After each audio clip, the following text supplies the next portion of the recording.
Okay, this is a great question. I'm glad it was asked.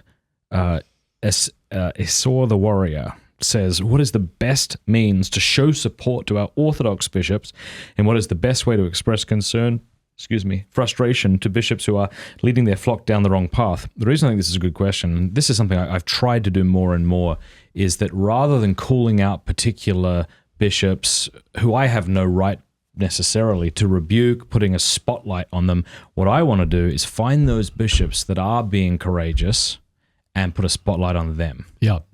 No, absolutely. And when Bishop Paprocki came out with his addressing of the horrendous things that Cardinal McElroy was saying, I actually wrote to him and told him, thanking him for that. And I also did a YouTube video saying, thank God for Bishop Paprocki, where I say, let's pray for him because he's had the courage. And one of the things he said I think is important. He said, if this poison isn't directly confronted, it's just going to keep spreading. And I think the reason why the poison has spread so far is that it hasn't been confronted by church people like it should be confronted. Bishops are really into pretending they're united, but it's pretty clear that they're not. It's pretty clear that the bishops and cardinals of the church are not united. They're openly contradicting each other, and we need to not be afraid of exposing the disunity that's there and asking God to deal with it.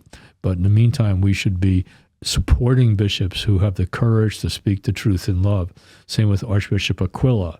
I've written to him and thanked him for what he's done, and Archbishop Chaput when he was speaking out. And so, yes, we should definitely encourage and support and pray for those bishops that are emerging with courage and clarity to address the evil that's unfolding in the church. I wonder what we could do, practically speaking, to put more of a spotlight on bishops. Because I have this basic cynical view of humanity, namely we're all cowards and we all work really well on incentives.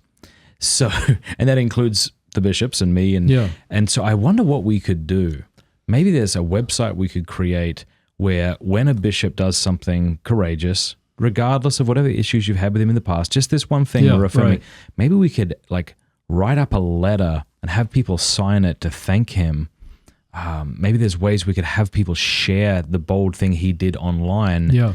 Because my hope is that those bishops and priests and people who are on the fence will see this praise and even their kind of pride. Give them a little courage, Maybe we could do something like that. Yeah. If people have any idea on how to do that below, let me know in the comment section, because I think that could be really cool. If we Catholics, who so often bemoan the abuses in the church, would be willing to share and praise and, like when Cordileone told Nancy Pelosi that she can't be celebrating abortion and receive Eucharist. It's like, okay, no matter your opinion on Cordileone, no matter what your opinion is of the things he's done prior to this, can we just get around him now and say, thank you for loving her enough and us enough? Yeah, we definitely should do that, and I think that some small group of bishops are trying to stand with their fellow bishops when they do this, but it's a small number. A lot of bishops are hiding in the middle, not wanting to.